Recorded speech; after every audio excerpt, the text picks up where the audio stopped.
My wife said, "This baby deserves a shower." I replied, "Then ask the father." Then I moved savings, saved proof of her affair, served divorce papers at her shower, and I just smiled because she had no idea her affair partner would ghost her next. I, 34 male, have always considered myself a pretty easygoing guy. I'm not one to make waves or seek revenge when things go sideways. But sometimes life hands you a situation where you just have to stand your ground. My wife Eliza, 32F, has this tight-knit group of friends from college that she stayed close with over the years. There's Vanessa, 33F, who works as an HR manager at a prestigious tech company. Meredith, 32F, a marketing executive. Paige, 34F, a financial advisor, and Tessa, 31F, who is in corporate sales. These women have weekly wine nights, take annual trips together, and generally consider themselves inseparable. I've always been the odd man out. They have these inside jokes from their college days, and whenever we all get together, I'm basically invisible. I've tried to connect with them, but they've made it pretty clear I'm just Eliza's husband to them. Whatever. I've got my own friends. The incident happened during what was supposed to be a couple's retreat last weekend. All the women brought their partners for a cabin getaway. We rented this place about 2 hours from the city, deep in the woods with spotty cell service at the cabin itself.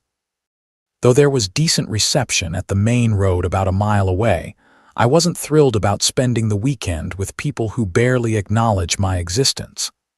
But Eliza was excited, so I agreed. The couples were Eliza and me, Vanessa and her husband Greg, Meredith and her boyfriend Jared, Paige and her husband Kyle, and Tessa and her husband Derek. Friday night went okay. We grilled, had some drinks, played some games. The women reminisced about college while us guys talked sports and work. Saturday afternoon, Vanessa suggested we all play this elaborate scavenger hunt she'd planned. We were split into teams. I was with Tessa's husband, Derek, and married boyfriend Jared. Our clue led us deeper into the woods than the others. About 45 minutes in, Derek got a text saying there was an emergency back at the cabin and we needed to head back immediately. When we got back, nobody was there. No cars, nothing. Just a note on the door. "Gotcha. Hope you boys can find your way back to civilization." Zoxo, the girls and guys, they took everything. Our phones were in the cabin, but they turned them off and hidden them. Our wallets, car keys, everything. The cabin door was locked. We had nothing but the clothes we were wearing. Derek started freaking out. Jared was laughing nervously, saying classic Meredith prank. But I was seething silently. The cabin was in a cellular dead zone, except for one specific spot on a hill about a quarter-mile away where you could sometimes get 1 bar. Luckily, Derek had kept his phone in his pocket during the scavenger hunt. The only one of us who did. We hiked to the hill and tried for almost an hour before Derek finally got enough signal to make one call. He let me use his phone, and I didn't call Eliza. I called my buddy Nathan, who works in IT security. I gave him a quick rundown of the situation and asked if he wanted to hear the latest on Eliza, him to be ready to help when I got back to civilization. By this point, Derek's breathing was becoming labored. He mentioned he had mild asthma, but his inhaler was back in the cabin. We spent over an hour searching around the cabin for a spare key, but found nothing. With Derek's breathing getting worse and the sun starting to set, we made the decision to walk to find help. It took us nearly 3 hours to walk 7 miles to the nearest gas station. By then, it was dark. I was dehydrated. My feet were blistered and Derek's asthma had worsened significantly. Some kind stranger gave us help. A ride to the nearest town where we found a cheap motel and crashed. The clerk at the front desk gave Derek some over-the-counter allergy medicine, which helped him breathe a little better, but he was still in rough shape. Sunday morning, I used the motel's lobby phone to call Eliza. Her response, "OMG, babe, it was just a joke. We thought you guys would figure it out sooner. We left a spare key under the back porch swing. Didn't you check there? Whoa. And wait till you see the hidden camera footage we got of you guys freaking out. We're all at brunch now. We'll come get you guys in a few hours." I hung up without responding. That's when it clicked. They had set up cameras around the cabin to record our reactions. I asked the motel clerk if I could use the computer at the front desk to check my email.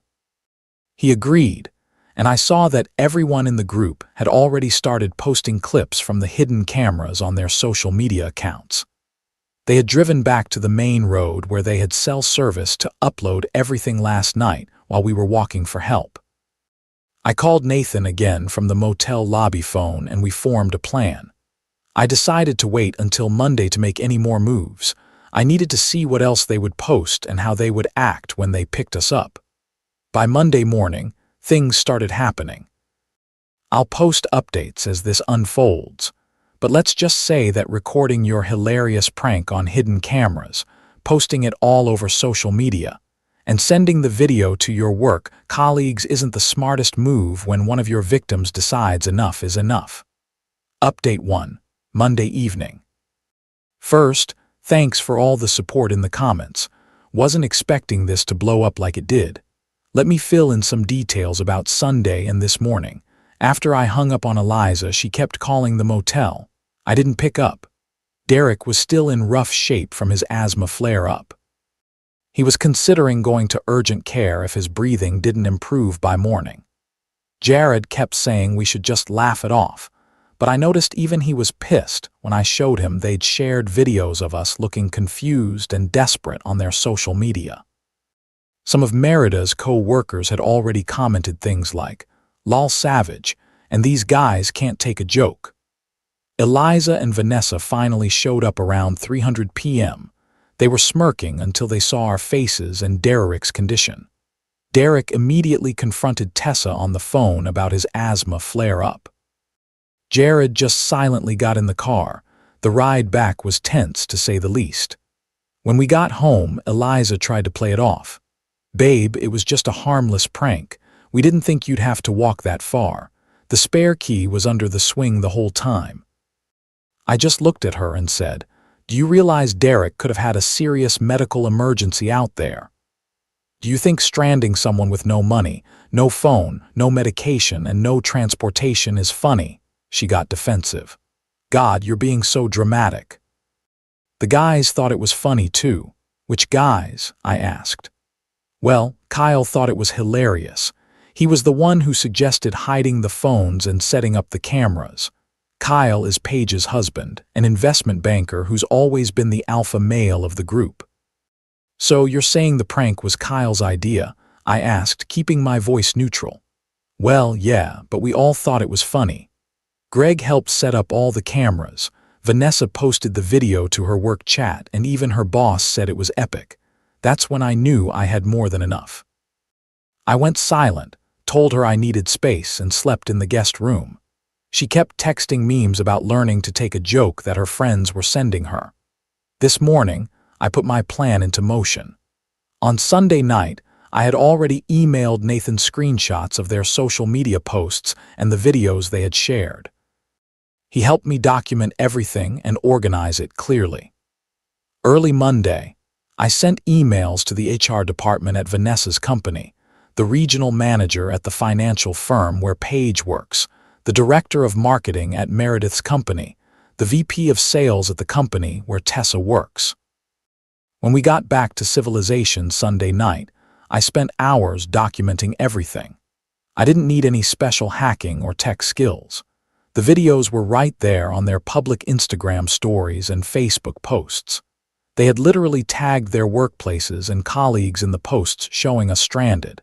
They posted their group chat planning it all with Vanessa clearly writing, "Let's make sure Derek doesn't have his inhaler. It'll be funnier when he panics." And a video showed Tessa and Paige laughing as they said, "We should do this to the new hires as a team building exercise." I didn't share everything right away, just enough. The hidden camera videos they themselves had posted showing us desperately searching for help. The screenshots of their group chat planning to separate Derek from his medication. The social media posts where they bragged about leaving us stranded as character building. The TikTok where they laughed about it being miserable out there with the mosquitoes and no water. I'm not vindictive enough to want them fired. I just wanted their employers to see who they really are, but actions have consequences, and professionalism matters. This morning, Vanessa texted our group chat, "What TF is happening?" HR just called me in for an emergency meeting. Then, Paige, my boss wants to see me now about conduct I'm becoming of a financial advisor. Is that confusing? What is going on, Meredith? My director just emailed me about a disturbing video being circulated. I'm freaking out. Tessa, my client just canceled our contract and specifically cited my lack of judgment and compassion as the reason. I need that commission. Eliza came storming into the house at lunch, fuming. What did you do? They're saying you sent their work emails with the videos we took. Those were private. I just shrugged. I simply forwarded their own public social media posts to their companies with a brief explanation of the context. Your friends already tagged their workplaces in these videos.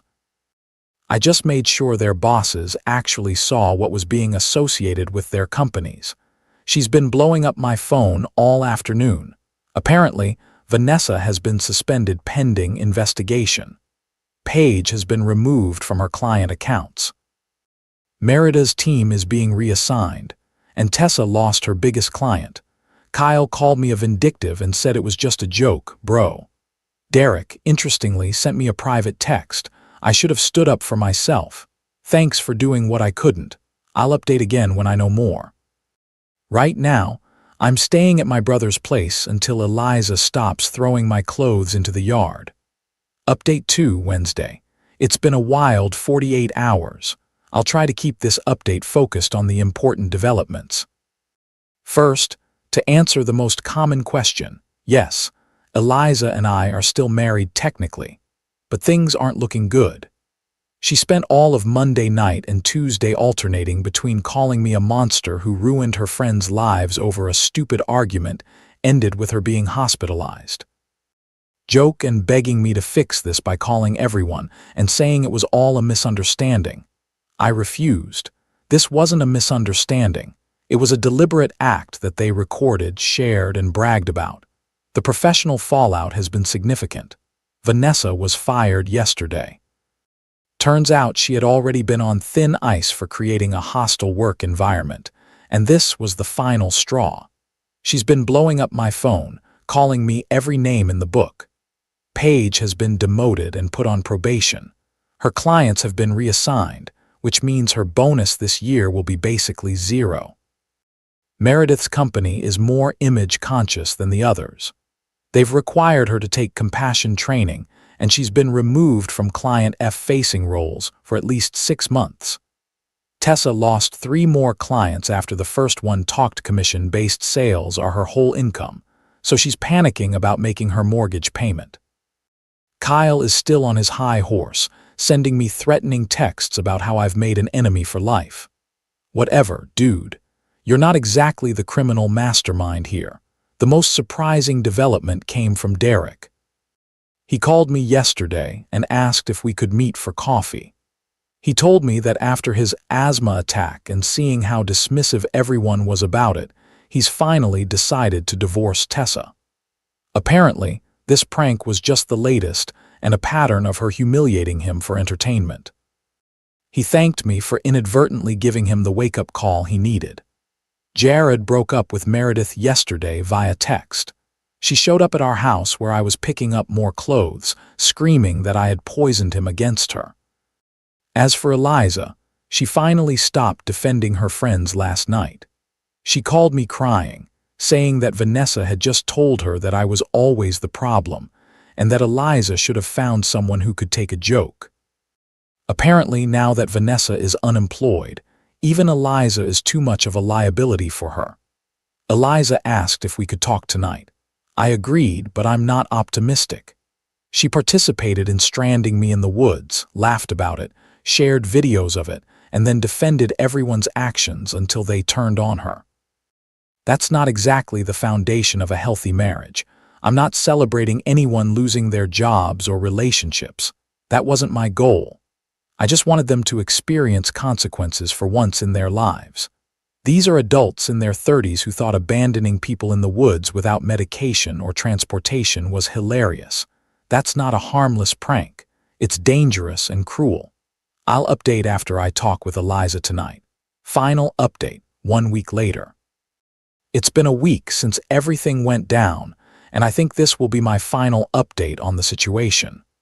Eliza and I met for dinner last Wednesday as planned. She was subdued, not the indignant person who had been blowing up my phone for days. She started by saying her friends had shown their true colors by turning on her the minute things got tough. Apparently, in their group chat, which I was never part of, they'd started blaming her for marrying such a vindictive and suggesting she must have known what I was really like. I asked her one simple question. If Derek had died from his asthma attack out there, would you still think it was a harmless prank? She couldn't answer. Finally, she admitted that she'd gotten caught up in the group mentality. When I'm with them, I become someone I don't recognize sometimes, she said. I didn't think about the consequences. I just wanted to be part of the joke. I told her I needed time to think about whether our marriage could recover from this. She nodded and said she understood. We agreed to a trial separation of 1 month. As for the others, Vanessa has been frantically job hunting, but 3 companies have already turned her down after checking her references. Calm as a page's husband, Kyle, finally got a taste of his own medicine. His firm did an internal investigation after a client complained about his frat boy antics and found some problematic emails. He's been put on leave. Meredith is trying to rebrand herself on LinkedIn as an empathy expert, which is rich considering she was laughing about Derek's panic attack just days ago. Tessa and Derek are officially divorcing. He's staying with his brother and says he feels like he can breathe for the first time in years. No pun intended. Jared reached out and actually apologized to me. We got a beer yesterday, and he admitted he'd always felt uncomfortable with the group's dynamic, but never had the guts to say anything. I'd been reflecting on my role in all this. Was I too harsh? Maybe. Could I have found a less nuclear option? Possibly. But after years of being treated like I was invisible after being abandoned in the woods after watching Derek struggle to breathe while they all laughed, something in me just broke. The thing that bothers me most is that none of them, not even Eliza, initially showed any real remorse. They were only sorry when they faced consequences, not because they recognized their behavior was wrong. I'm staying with my brother for now. Eliza texts daily, sometimes with updates on her therapy, which she started last Friday. Sometimes just to say she misses me. I'm not ready to go back yet. Trust is like a mirror. Once it's broken, you can glue it back together, but you'll always see the cracks. I don't know if Eliza and I will work things out. Part of me hopes we can, but another part wonders if I'll ever be able to look at her without remembering how she laughed while I was lost in the woods. If there's a lesson here, I guess it's that pranks at someone else's expense aren't pranks at all. They're just cruelty disguised as humor, and sometimes the people who dish it out can't take it when the tables turn. Thanks for reading and for all the support.